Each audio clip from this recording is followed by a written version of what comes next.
Good morning. Good morning. My name is Larry Green, and if you're watching this on Friday morning, unfortunately, that means that we've got our 6 feet of snow in Lake Tahoe, and I don't have internet access, and I don't have electricity, so I recorded this ahead of time just in case. So sorry about that, but that's what snow does sometimes. I'm in Lake Tahoe, and it's part of being in Tahoe. So what I'm going to talk about today is finding and enhancing OER for your college. So the idea here is you're all here at this conference because you're interested in OER. So I'm going to talk about kind of the way you start, continue, and continue more so that you can make your college an OER college. That's the hope. So let's get into the discussion. So this is what we're going to be talking about in terms of the details. I'm going to start out with what it used to be like in the old days and what it is now. Things have really changed. I have been working with OER since the 90s, actually, and early, kind of mid 90s. And things are a lot different now than they were before, and we'll talk about that. The other thing we'll look into is why do OER? What's the point? You just use the publisher's version, no problem. We'll find out the problem, and I'll talk about that, and hopefully that'll all go well. We'll look at OER, what OER used to look like, and what OER is now. It's really, really changed. It's changed a lot for the better, by the way. So things are really, really much better than they used to be. Then we'll say, well, what if you're a college that doesn't have like much of any OER going on? You're interested in starting out. How do you get your college to be an OER enthusiastic college? And that becomes really important. And there's a lot of effort involved to make that happen. And hopefully, since you're all at this conference, that you'll be the leaders in this effort and you'll be able to move your college that way. We'll talk about collaboration and college efforts. It's really, really important that you don't work by yourself. So you want to collaborate. You want to find others that can help you and be part of the OER movement for you. We'll also look at how do you find OER? Okay, so maybe you're an instructor and maybe you're teaching a chemistry class and you want to find a chemistry OER textbook and homework system and other stuff for your class that works just for you. And where is it? What you can do. We'll look at what's needed and what's out there. So what do we need in OER that isn't already there, but it turns out most is already there. And how do we find that? So it's there. That's the good news, is that we're going to be taking a look at a lot of resources of OER that's going to help your college move towards being an OER college. Then I'm going to spend some time looking at specifics. So I'm going to go in a few places, but one of the main places that I go to is LibreText. And actually, there was a talk on Thursday about LibreText from the head of it, Delmar Larson, and he's awesome. And we'll look at what are some examples in LibreText that you can use that are already out there, and then how also can you modify it and change things to make it work for your college and your class if you're teaching a class. So that is the plan. So let's get moving. We'll talk about what it was in the old days. So in the old days, when I started teaching, I started teaching at Lake Tahoe Community College, by the way. I know it's not Arizona, but colleges are colleges. In 1996, I was actually teaching part-time at some other places before that, but full-time at 1996. And in those days, there were no choices. You basically got a textbook and gave it to the students, and then that's what they had to buy, and they would just buy it. And it was publisher controlled, okay? And the publishers got it. They understood economics really well in how to make a lot of money on their books and materials. And I'm not saying their books were bad, but they were expensive. So one of the great things for us as faculty and college administrators, whatever, is the publishers used to take us out. They'd give us gifts. I go to a conference, and I remember one time I went to a conference, and publishers took us out to dinner after the conference. Open menu. I had lobster. It was great. But really is what's happening is the students are paying for that lobster. And it might have felt great to have that dinner, but then now I realize that wasn't a great thing because it's not right to our students. The faculty were the ones, and still are the ones, who decide on the book. And in those days, and a lot of faculty still now, don't even look at the cost of the book when they decide on which book works best for their class.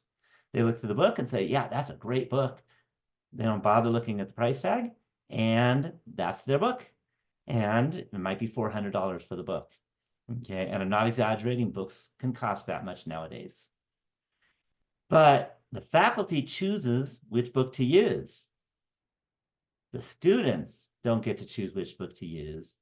The faculty don't have to pay for the books. The students have to pay for the books. So what ends up happening is the publishers got it. They realize they can charge a whole lot of money. And since the faculty aren't paying for the book, they don't even most of them don't even consider the money, at least in the old days, on what it costs these students to buy the book that they require for their course. If you know any economics, we call this an inelastic demand curve. So I got a little curve over here. And what that says is that if you have, 50 people in your class and you charge $200, or you have a book that costs $200, then there will be 50 textbooks bought. On the other hand, if you adopt a book that costs $300, well, you have 50 people in the class, there's still going to be 50 books bought in that class. So changing the price does not change the number of books bought. And the publishers got that. They quite understand that. So the students are the ones that end up getting nailed for the very expensive textbooks. So that is the bad news when it comes to non-OER books.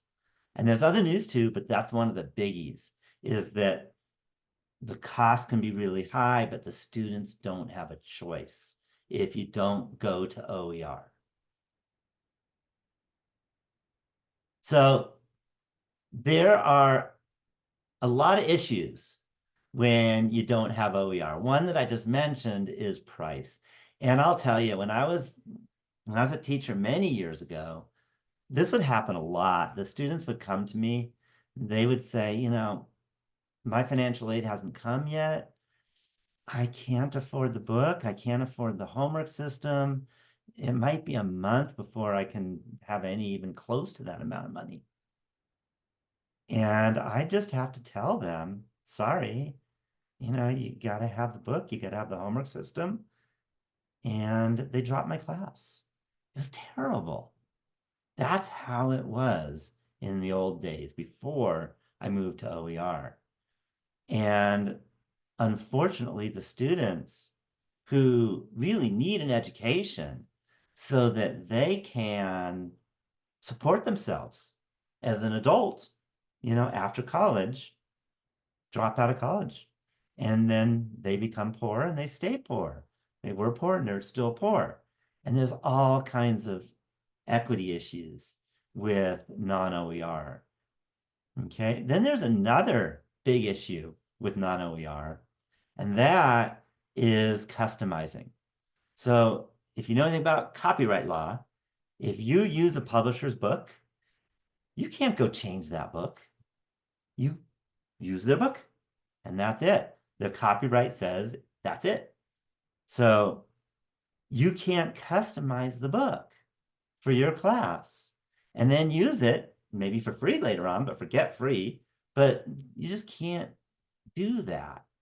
So it doesn't become your book that works for your particular college, maybe in Phoenix, Arizona, or wherever you might be teaching.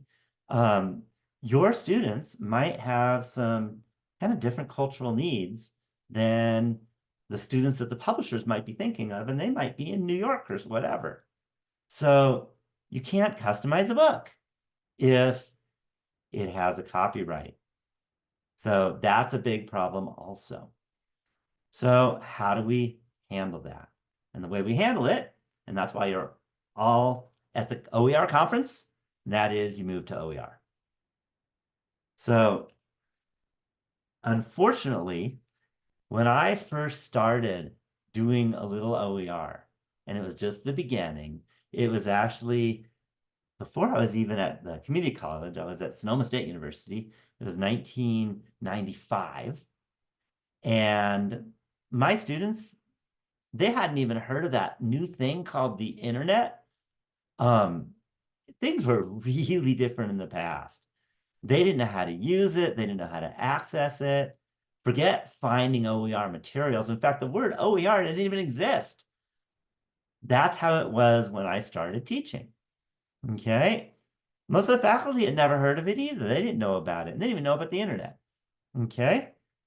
And then if you wanted to edit something online, you basically needed a master's in computer science, okay? Or an equivalent of that, which I kind of have that. I don't have a master's in computer science, but I'm one of those computer nerds. So you needed that.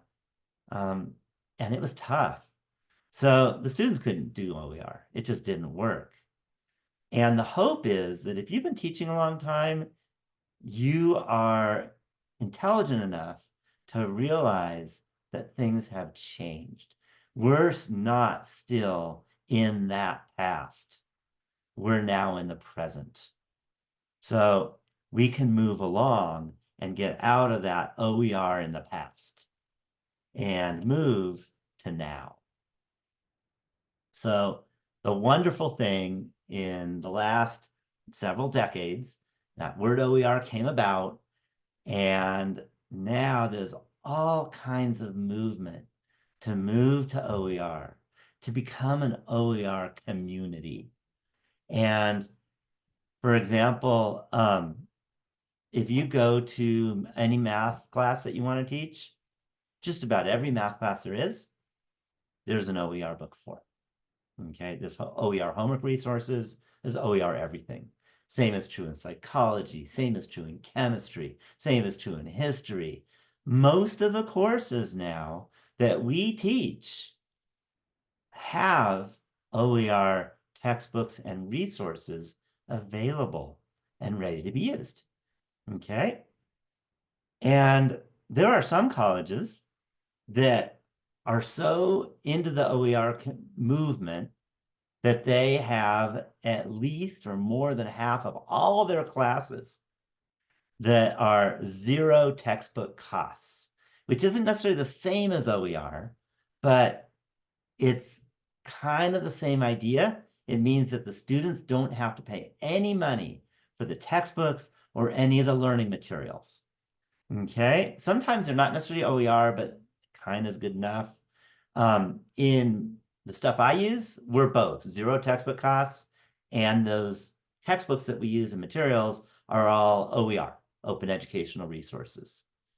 Okay, and in fact, what I've got here in this little picture is what our college in the state of California, and hopefully, I don't know 100% about Arizona, I'm sorry, but it's a law actually that if you have a course that doesn't require any cost for learning materials, then you have to show it in your schedule. So you will notice this is our coming up quarter in mathematics. And you'll notice that right here, there is a little bit of an icon.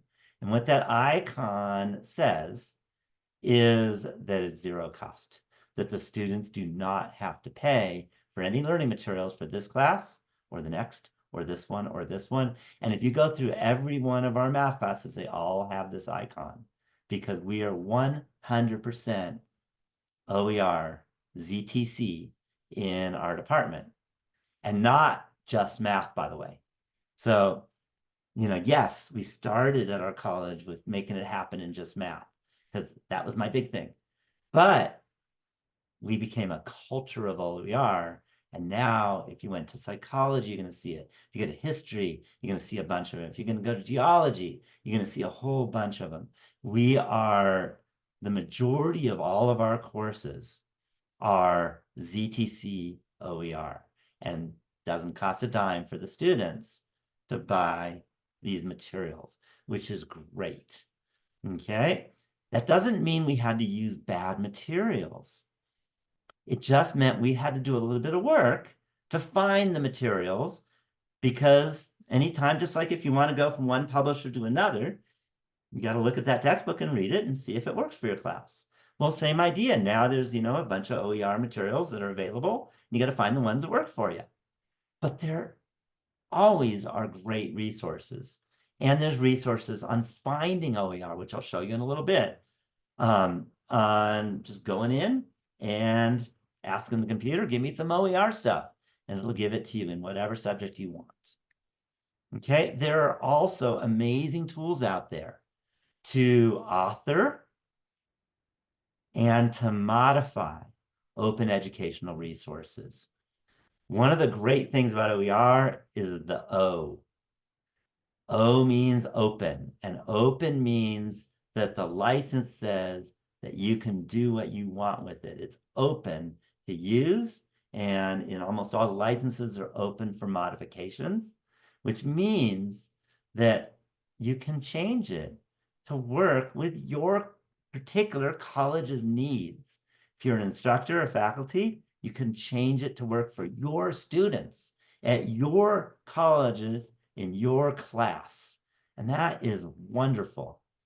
Okay. And I do that all the time. It is great. It used to be really hard. Yet you have to have a master's in computer science. Now you need an hour or so of a learning curve, and then you've got it and you just do it. Okay. There's a little bit of a learning curve, but it's not that hard anymore. So there are great tools out there to author and modify. The main one I use is LibreText, which again is OER. It's free, and there was a talk about it on Thursday, and by Delmar Larson, to use LibreText to grab OER and then modify it for your needs. So that's wonderful. That's wonderful. So one of the things is that I created a complete list of all of the complaints I have heard from students at my college since we moved to a college of OER. And here's the list right here. You'll notice something. It's blank. I have never, ever had a student tell me, we really should use a publisher's book. I should be spending $300 on the book, and I shouldn't have all the things you put in to make it work for our particular class. We should go back. It never happens. The students love OER. It is great. Okay, so not only is it a faculty and staff and administration culture to be an OER, but it's a student culture also. The students now expect everything to be OER, and they expect not to have to spend money on books, and they're all happy about it. I have literally never had one student or even heard a faculty member have a student complain that they moved to OER. Okay. I have lots of students complain that my class is difficult and that my midterm exam in math was really hard, but not because of OER materials, just because the class is hard. So, the students love it. There is no problem at all for getting the students on board. They're already on board. So that is one of the wonderful things, is that we've got them on our side because we're on their side. So let me talk a little bit about how to get started. Okay, what do you do if your college maybe not has a culture of OER where most of the courses are already OER and maybe ZTC. Okay, that could be a problem. Okay, but if you're listening to this and you're at the conference, that means you are excited about OER. Otherwise, you're wasting your time if you don't care about OER and you never want to learn about it. But that's not going to happen because you're here because you like OER. So you can be one of the big leaders at your college. So to get started, what I recommend doing is find a few others at your college who also have interest in spending some time, okay, in getting your college to move towards that culture of OER so that we can help our students. So you find maybe a couple faculty members, you find a librarian, find an administrator. So you want to make sure that you have a few on board that can help this movement move forward. And that doesn't mean you have to find every faculty at the college. That's pretty impossible to get every single faculty right away to get into the work that it takes. But my guess is it's not that hard to find a couple. So find a couple faculty. I've also noticed that most librarians are up for OER also. That's usually not too big a problem. I don't hear a lot of librarians that hate OER. That's not really a thing. Administrators, usually if you can talk to them enough, it's not that hard to convince the administrators that OER is a good idea because it helps students. And the reason why we're working at a college is we want to help students. Otherwise, why are we here? Okay, so find some leaders at your college that can form a small team so that you can make that OER culture start and move and grow. Don't try to start with everyone. Get some important movers. Okay. Then the next thing, which can be a challenge sometimes, is find funding for a startup project. So my particular history, I've been doing this forever, so I kind of knew a lot about this stuff in the old days. I actually was able to get my statewide congressperson to support a bill that I kind of wrote. And I helped write the first bill ever to make OER happen in California. And the congressperson, and we got it. Check this out. This is politics. And even though California is mostly Democrats, definitely not all Democrat, I got a 100% yes vote on the OER ballot, on that OER initiative. It was a long time ago, a very long time ago, but I was able to convince them. And you don't have to go to your Congress people because now things have changed, because now there's already funding out there. Now you can go search for funding. There are national grants, NSF grants in OER. Congress has approved funding for OER. I don't know everything about Arizona, but I'm pretty sure that there is funding available in Arizona for OER. So what I was able to do is I had this grant to create a few textbooks. Then I got another grant to kind of move our college towards the culture of OER. Okay, that doesn't mean 100% OER, but that was a nice grant. And then I got what was called the ZTC grant, where it was a grant to take the math major and make sure that when the student walked into our college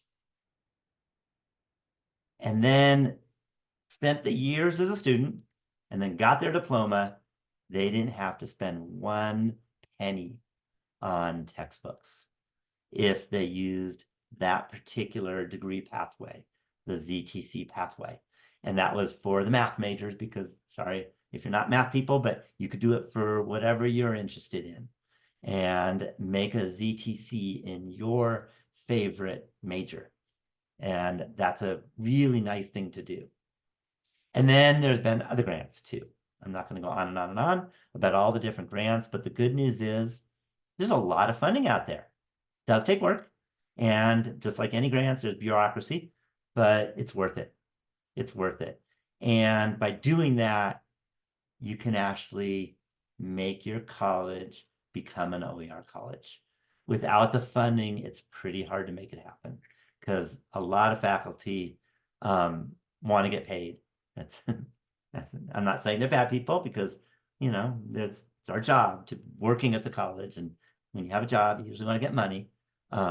So you pay them using the grant money and it's effective. It's really made a difference. Okay, so that's a big deal. So how do you work with faculty? So let's suppose you are one of those leaders that I was talking about. You have this grant and you want to move to OER. Okay, you want to help your college move to OER. How do you do that? So the first thing that I learned, especially at the beginning, is in person is better than email. So it's always good to, when I was in the mail room, I'd see a faculty member and we just chat about things and I'd talk about this new grant we've got. Hey, do you have any interest? Your students can really benefit. I can help you out. I'm not an expert in your field, but I bet you can do it. So if you talk to that faculty member face to face, it's actually more successful. I've definitely learned that. It doesn't mean email can't happen, but don't assume that sending out an email to the whole college, you're going to get everyone to say yes. It really does help to be there with them. The other thing is collaboration, and this is a big deal. So if you can, especially like I'm not sure about your college, but where I am, we're a small college. We don't some of our departments and big departments that you would expect to be big, like history, we only have one full-time faculty member. And then there's no collaboration because there's only one person. So sometimes, and usually it helps to collaborate across colleges. And again, you're at this conference and meeting online other faculty members from other colleges. And if you can find faculty that are all in a discipline from a bunch of colleges, usually there's not that much of a difference from this college's, American history class to this other college's American history class. And they can work together. And sometimes you can have a bigger group, okay, whatever it takes. So when I had the ZTC grant, what I did is I was able to I went to a dozen different colleges, contacted a dozen different math faculty, and I went to a math conference to find these people. And I was able to get them together to collaborate on this project that wasn't just for our college, but it was for the wider spread of colleges throughout the state. And you can do that in Arizona, for example. Go find colleges throughout Arizona such that you have faculty teaching a similar course at each college. It may not be word for word every little bit, but there's a lot of overlap from one college to another in terms of courses that are taught. So collaborate is a good thing. We got together and, nowadays we got Zoom and all kinds of things. So there's no problem with collaborating. It's easy. We just Zoom meet and chat about it, every other week, talk about, our progress. We cut the parts of the course into pieces, and each faculty member in the collaboration would take a piece. But then we'd also help each other out when we needed help. So, everyone has their expertise. And so we'd find those expertise, and those expertise would help in the pieces that need those expertise. So that was really, really helpful in getting the ZTC grant, which was OER, but everything had to be free, set up and made. And it wasn't just for my college. We actually did it for a dozen colleges. And what happens, not only do you end up with a dozen colleges doing it, but then all the colleges that are possibly nearby, or maybe, a faculty member happens to know another faculty member from a different college. It isn't one of those dozen colleges. And then pretty soon, maybe the whole state of Arizona will all be using it. And then you can have a culture and a community for that particular discipline, because you want to do it discipline by discipline, so that people can modify and help each other out in making sure this OER works. And the great thing about OER is a different college can take your college's work or vice versa and make modifications to fit for your college. And it's not that hard to make a few modifications. If you use a platform like LibreText, where you just go in, grab the book, and make the modifications, you're done. And that works. So for example, in terms of modifications, in our collaboration, my college, Lake Tahoe Community College, happens to be quarter system college. On the other hand, most of the other colleges were semester system. So we would have, for example, the year-long sequence of calculus, which at my college, we cut it up into 3 quarters. At the semester systems, they cut it up in 2 semesters. It's the same content though. So we just took the book, went to the LibreText thing and cut it up and made what they put in semesters into quarters. And it worked great, no problems. And that's another great thing about OER is you're allowed to do that. You're allowed to make modifications without any issues with copyright, because that's part of OER, is you can make that change. Okay. In terms of if you are, working on a grant, and let's say you're maybe the leader of the grant, and you have this money, then you're going to have to give the money out to the faculty who are putting their time in to make the changes. And this is what we did that worked really well. We made it a 2-step process. And each step involved getting money. Money helps, by the way.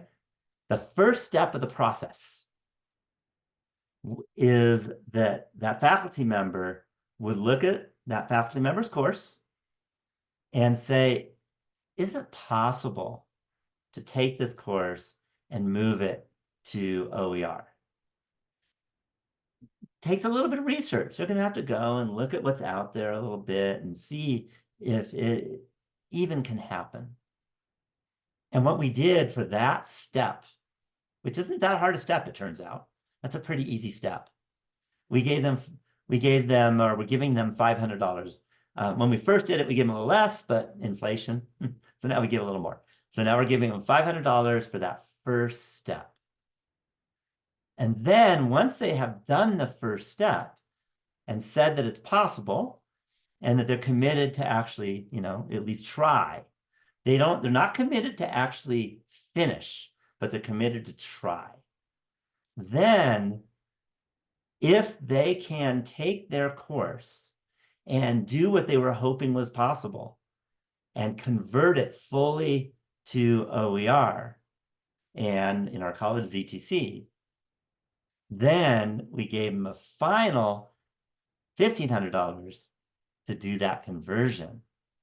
Okay, it's a lot of work to convert a whole course. And that often means modifying the OER stuff.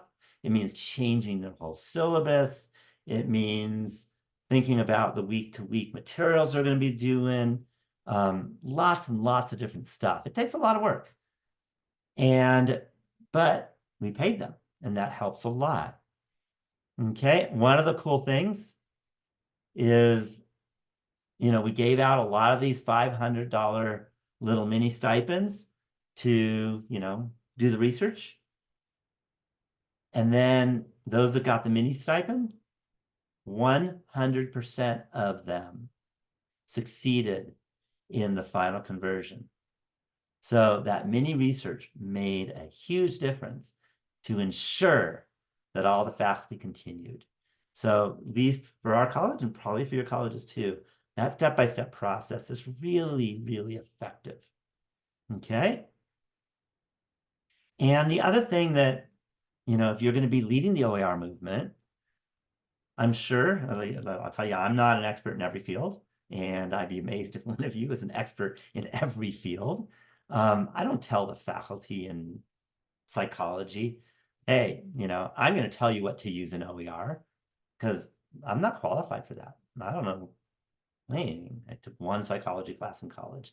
Don't expect me or you to be able to help every faculty member in knowing which OER to pick for their course. So I let them know that I can help them not decide what is best for their course. That's their job. But what I can help them is point them to search engines and OER repositories that they can look at and hopefully find what they need for their course to make it OER. So that is what the OER kind of leader or facilitator's job is. It's not to find the OER and tell them what to use, but it's to help them know where's a library in OER. And in a minute, I'll show you a bunch of different places to go. So it turns out that a lot of people, when they're thinking about OER, all they think about is a textbook, but it turns out that for many, many courses, there's a lot more than just the textbook to make OER work for their course. So textbook is, for most courses, that's a biggie, is the textbook is the biggie. But then it turns out for a lot of other courses, there is homework system. So for example, in math, pretty much just about every math class uses a homework system. And in the old days, they'd use a publisher's homework system. And, it worked well, except that it was expensive. And again, you'd end up with students that can't afford the class. And the other thing is, you can't change anything because it's the publisher's homework system. It can't become yours. So that's a problem. So in math, there's something called MyOpenMath. That is what we used. This was a while back, and that was pretty much it. There was web work also. That's the other one. It was a little more back east than the West. Now you can use it anywhere, but just what we've used is MyOpenMath. Now there's also more, and in particular now, the LibreText has the ADAPT system, which has a homework system for pretty much anything, which is nice. Okay, so there are lots of different homework systems out there, and one of the nice things is for kind of the main courses, like if you're going to be teaching a first semester physics class, then there are homework systems that are set up for the entire first semester physics class for most of the OER textbooks that are available. So you don't have to write the homework system. You don't have to write questions if you don't need to. Okay, you can, but you don't have to. You can just use what's out there for free, and the students don't have to pay. The other things, sometimes PowerPoints, for example, it's a little bit of work to make your own PowerPoints, but a lot of faculty like to make their own, but they can grab some OER stuff and modify, and that's always a good thing. There's a lot of different ancillaries out there, and AI is coming up with more.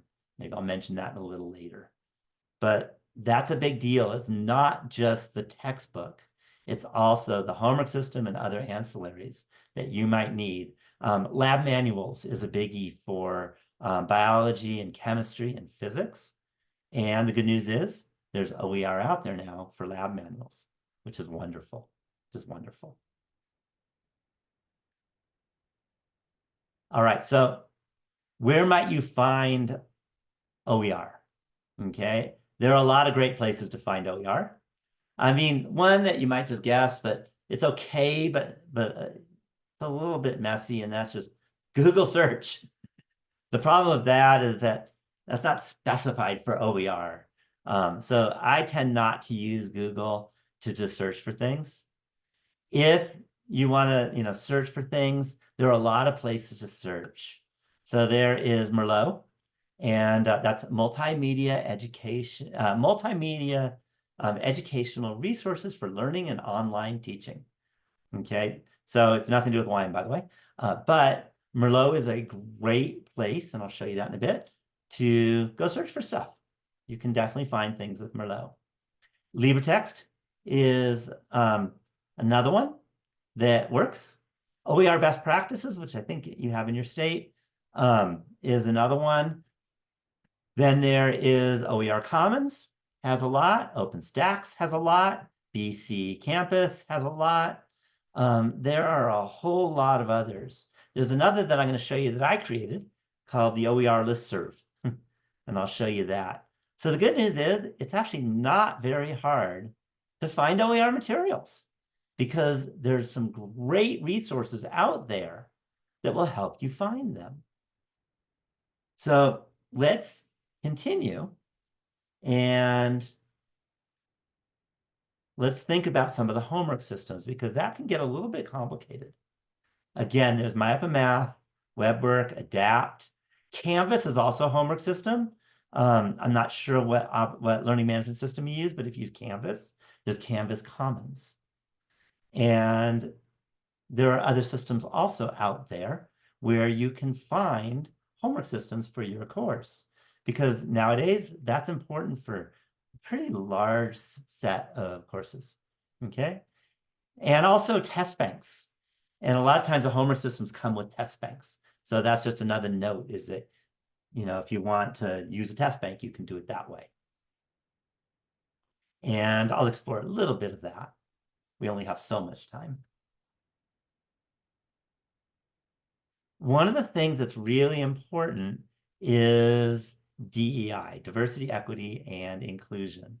And you might notice that picture. I grabbed it off of the Arizona, one of the Arizona colleges page. So one of the things about OER is it's free. Okay, most of it's free at least. So a lot of OER is free. So that means that you are not excluding students who are low income and have any issues with paying for the materials, the textbook or the homework system or any, other lab books and other ancillaries like that. So that's a good thing. Okay. But you can also modify OER materials and you can relate it to Arizona demographics, for example. So if you're a college in Arizona and you want it to look like your college, you can make it look like your college. You can add pictures. You can grab that book and you can put some pictures in with whatever diverse pictures of students that represents your particular college's demographics. And it's not that hard to do. That's one of the cool things. You can put those in. Whereas if you use a publisher's textbook, you're not allowed to. You can't just grab someone's, copyrighted book and change it. But with OER, you can. One of the things that I have done, and to me, this was really important, is that I'm a math teacher and you might have a math word problem. And no, you don't want to say, John ran for, 35 minutes and went 2.5 miles and, sped up at a, 1/10 of a mile an hour every minute. How fast was he going after 32 minutes? Instead of John, I'm not going to actually just grab Jose either. Okay, because whatever I pick, it's not going to represent all the students. So what I did actually is I was able to grab a diverse collection of names. I used a random number generator, basically, that was in my math, a random name generator, and it takes a name from a diverse collection of students. And when they see the homework problem, they're going to get that diverse name. And if another student sees it, they're going to get a different randomly selected name. And if they do this for, a lot of assignments, they're going to get a full diverse collection of names that represent your culture, okay? Whatever your particular college is, which is a great way of bringing diversity into your math questions. It doesn't have to be math, by the way. You can do it for lots of different things. Okay. The other thing I do, and this is really important, and that is that students learn in different ways. And hopefully you've had some education in learning strategies. There are visual learners, there are auditory learners, there are aesthetic learners, there's all kinds of different learners. And some are going to learn well if they read a textbook. But nowadays, a lot of students don't want to read a textbook. That's not how they learn. They want to watch a video. And that's wonderful for some, but for some, video is not great for them. Some want to write things out. Some want to play games and learn with gaming. So what you can do is you can grab OER materials that are out there in the OER universe and say, hey, you can look at the book on this section, or you can watch this video with, on YouTube or whatever, or you could play this game, or you can do this activity. And the important thing is you learn. And however you learn, that's good enough for me. So one of the great things about OER is that you can do that. You can put in a whole lot more materials than like one student needs, but then the student can choose which material will work for that student. And I use that, and the students love it. And whereas if you're doing it with, say, publishers, you're going to have to pay for this video, you're going to pay for this book, you're going to pay for this game. It's going to be too expensive. With OER, you don't have to worry about that. You have more than they need, and they choose what they need, what works for them. And that's how I can make sure that it works for every kind of student. Accessibility is another big deal. So with accessibility, one thing, I don't pretend that I am a complete expert on accessibility for, students with disabilities, but I know an expert. We have a disability resource specialist. We call it Student Accessibility Services at our college. And I asked her, hey, what do we need? What do I have to do? And she let me know. So she let me know all videos must be captioned, and you got to make sure that that includes, for example, putting commas and periods and capitals and, making all the words right. So you can't completely trust YouTube. Maybe in 5 years it'll be perfect, but we're not quite there yet. AI is getting there. I was able to take what YouTube had, and I was able to modify and make it work for accessibility. All pictures must have alt text. So that's important. And then there are many others that your specialist can help you with. One of the cool things that I did in LibreText is I was able to take an OpenStax book and I put in some games that may not be accessible, which may not sound great, but it's not a requirement to actually play that game. So I have two versions. I have the original OpenStax version, and that's accessible. And then I have the version that has the extra things that may or may not be accessible depending on the student. But if the student has a disability so that they lose accessibility for something I created, I can point them and send them to the original OpenStax book, and that satisfies the law, which is really important. So that means I make sure that every student with disabilities is served and they are not blocked from anything because there's always something for them, and that is the original accessible version. That helps a lot. So as I mentioned, I use LibreText. LibreText is a main system, and thank you, Delmar again, Larson. He actually talked on Thursday, and hopefully you went to it, but I'm going to show you a few things. I'm not going to show you a DAP because that was already happened in this, so you might have gone to it already.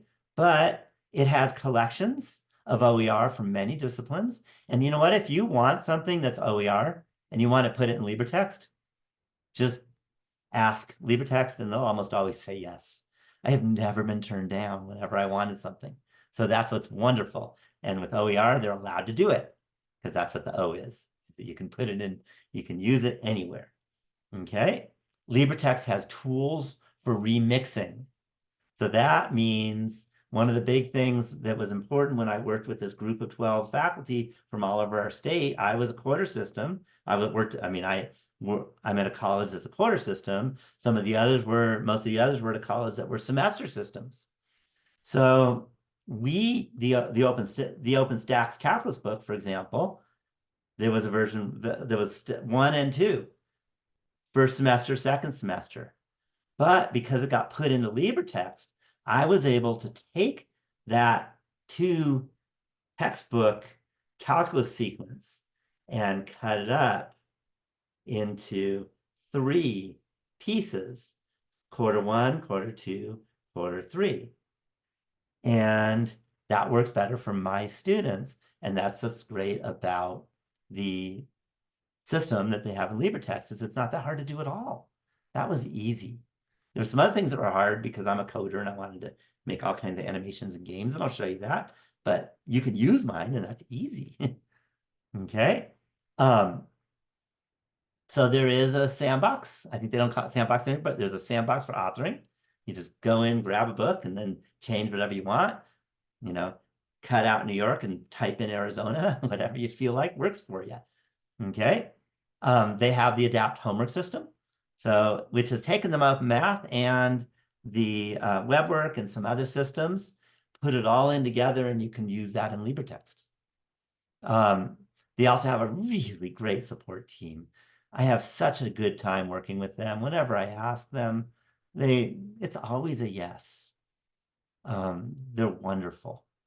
I thought we should take a look at some of the resources out there, at least in the next 5 minutes or so. We only have so much time, but I can show you some of the stuff we did in LibreText. So let us go ahead and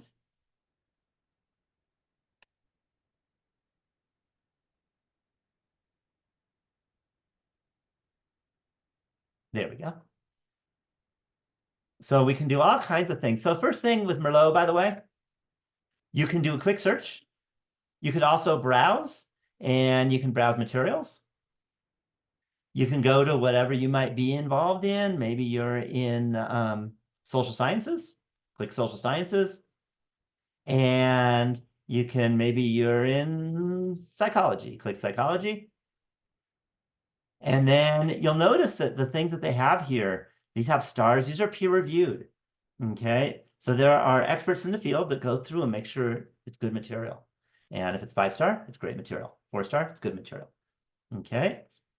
And then you could even go by material type. Let's say you only wanted to look at textbooks. You can click textbooks, and it'll give you the textbooks. Okay, you can do a keyword search and look for something, and Merlot will show you, and then it'll link you to where you can find it. So that's a great thing about Merlot. The other thing I recommend is there is the open educational resources used in various colleges and universities. Now, this is a little bit off because I'm recommending it. I'm the author, so sorry about that, but I can't not say. There's something called CCC OER. Some of you are involved in it. I recommend if you're not already. It's a national listserv to ask questions to the country. Hey, I'm looking for this in OER. Can you help me out? I have a question about OER. Help me out.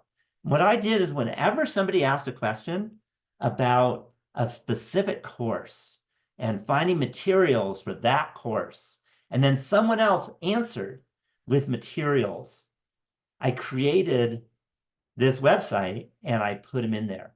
So for example, if maybe you want to look at geology, you can click on geology. And here is someone who asked about geology, and someone says, hey, check chapter 7 and 8 out. And then there's these links. And basically you can do that for, most of the fields. It's not perfect. I'm not perfect. I don't pretend I am. But what they are is they're the communications, the conversations that have happened. Then there's LibreText. So what I did is I wanted to make like games and visualizations and stuff. And I wanted to put them in the textbook.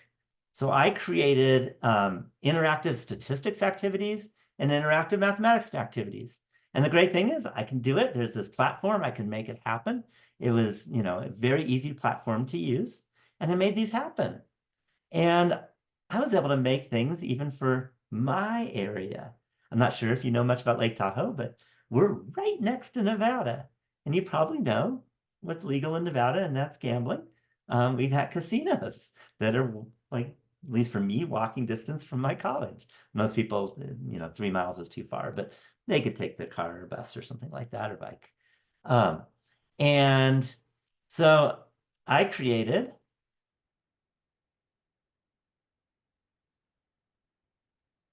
and I think I put it right here. A be the player or casino expected value game. Again, if you don't know statistics and don't know expected value, it's all right. But you're going to give them the rules to a randomly selected hypothetical casino game. Compute the expected value and based on the result, choose to either be the casino or player. Then 10,000 games will be played and you'll either win or lose, that amount in theory. You could click on the game, it'll give you the game and you have to choose. Do you want to be the player or the casino? You got two fair six-sided dice. Sum of the dice is a 12. Player wins $26. If the sum is a 4, player wins 84. Otherwise, the player loses $9. So this was for my class. I was able to create this, and it's open to everyone who wants to use it. And if I choose to be the player, and I play the game, ooh, I lost. I did this fast, didn't have time to do the calculation. If I did the calculation, I would not choose to be the player. And I lost $3,663, bummer, in 10,000 games. So I made these games, I made these activities, and one of the things you can do with OER is you can take something like this and you can embed it right into a textbook. And that's what I did. I grabbed the OpenStax book and I put it into textbooks. And this is for my college. I made them for my college and I customized them for our college. And you could do the same thing for your college with LibreText. So I created a first course in linear algebra, a first quarter calculus, second quarter calculus, third quarter calculus, fourth quarter calculus. Then I did a differential equations. It turns out in this group that I had, some of us were using this level, which is OER. Others were using Trench. So what we did is we combined the two books and we put the stuff that we liked in Trench that wasn't in this level book, and we put them together and made a book out of it. And it worked great. And then in the book, so this is an example of a page from the book. And you'll notice this is the OpenStax book, by the way. It's just pretty much copied and pasted in. But then as I scroll, all of a sudden you're going to see videos that I embedded that are my videos. This is a video on finding a limit as x approaches infinity. So I'm not going to torture you with the whole video on limits, but the point is you can take your video, you can put it right into the textbook you're using. It can have your voice in it. You take my videos if you want to, whatever videos you want. And you can embed it in. It takes about 5 seconds once you know how to embed a video into a book. Isn't that nice? Now, if you have 100 of them, that's a lot of seconds, but still can do it. So here's more, here's more, here's more. There's another video. And then scroll down a bit more. You'll notice I put in, this is from that adapt system where there's a question and you can click on the hint, it'll give you the hint. And then you can try the problem and it'll give you the answer. So you can put those kind of problems right into the book for the students to work on. And you can also embed games. So for the limit as you go to infinity, I call it find the pot of gold at the end of the rainbow.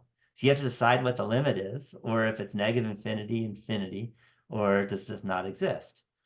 So I'm going to look for this limit. I'm not going to torture you. But let's suppose I thought the limit was negative infinity. I can click on that, and I'm going to hit draw.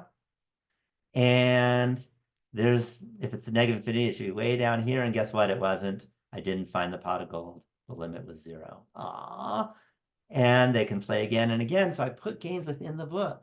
So it's not just reading a book anymore. They actually have all kinds of learning ways of doing this.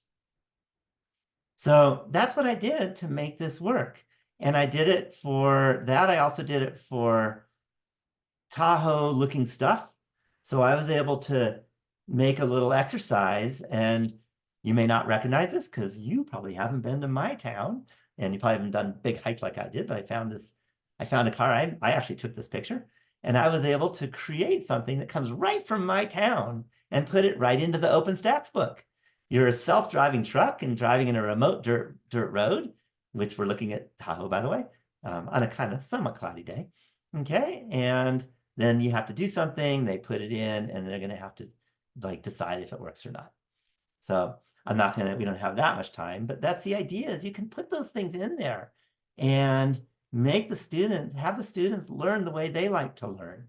And I found the students love those kind of pieces in a book. And it's all free, it's open. You can use anyone else's stuff also if their stuff is open. And there's like big collections out there. So all kinds of things you can do with OER. And I will never go back, by the way. Okay, I've been doing this for a long time. And by the way, we in our whole department and our whole college, we have not had any faculty member go and move to OER, say, no, this isn't really working. This isn't what I like for my class. I'm going back to the publisher. It's never happened. I'm not saying it'll never happen at your college, but there's a good chance it won't, because OER is just better. And once you've moved to it, you will almost certainly stay with it and be attached and be part of the community of OER. So that's a big deal. So let me go back to the PowerPoint. And let's talk and let's finish off, because we've now been going a little more than an hour, and it's kind of a little more an hour is what I was supposed to do. And what's the future? And there's been, in fact, the other keynote speaker talked about AI. I think the future has AI is a big piece of it. And we're kind of there. We're not done yet. We're just at the beginning when AI can do a whole lot, whereas just 2 years ago, it couldn't do much. So I really think AI is going to be a big piece of OER. And it's there for a lot of things. It's not perfect yet. But I think in even 5 years, we're going to see giant leaps. So that's a big deal. And I think most classes will use it. There's going to be lots of issues and lots of wonderful things. So the key is, how do we make OER with AI, make sure we do it legally without breaking any contracts or any copyright issues, and that's important. The other big thing that's going to be great with OER and artificial intelligence is adaptive learning. So it will get to know the student, and there's already some systems out there. And there was a talk at this conference about that. And it'll be able to learn the student and know what the student needs and give them what the student needs, and even the learning style, whether they need a video or a book or a game or whatever it might be, and what particular issues the student has and how to make that work for that student. That I really do think is the future. My guess is the next generation, so we're talking, maybe 20 years from now, AI in OER will be like the internet. People aren't going to say, what is the internet? Okay, they don't say that anymore. And they're not going to say anything about, how do I use AI? We will be there. So the most important thing, whether you like it or not, is we need to make it work, and work for our students in the best way we can so they learn. And again, there's challenges, but hopefully we'll make it great for them, and we'll make it using OER. So I think that is the future. And if you disagree, then, well, that's okay. Watch another lecture or something. So again, I'm hoping that you're not even watching this video because I'm hoping I'm going to be doing this tomorrow. I'm doing this, I'm looking out my window and it is blizzarding right now. So we'll see. If I don't have internet, I apologize, but that's part of Tahoe.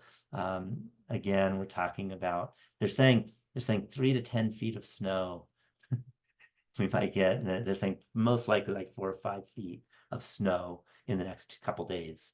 And sorry, but I'm sure you don't have that where you live, but it's a biggie. So we'll see. Maybe I'll have internet tomorrow and you're not even going to listen to this, but otherwise, this will be posted. So thank you very much. And if you have questions, you can send me an email. You can find me drlarrygreen@gmail.com, drlarrygreen@gmail.com. You can just ask around and find me. I also have a YouTube station that's huge. You can find me that way. There's lots of ways of finding me. So always happy to answer your questions. And thank you for watching this. I really wish you to be part of the big OER community, and I think it's going to be wonderful for all of us. So thank you very much.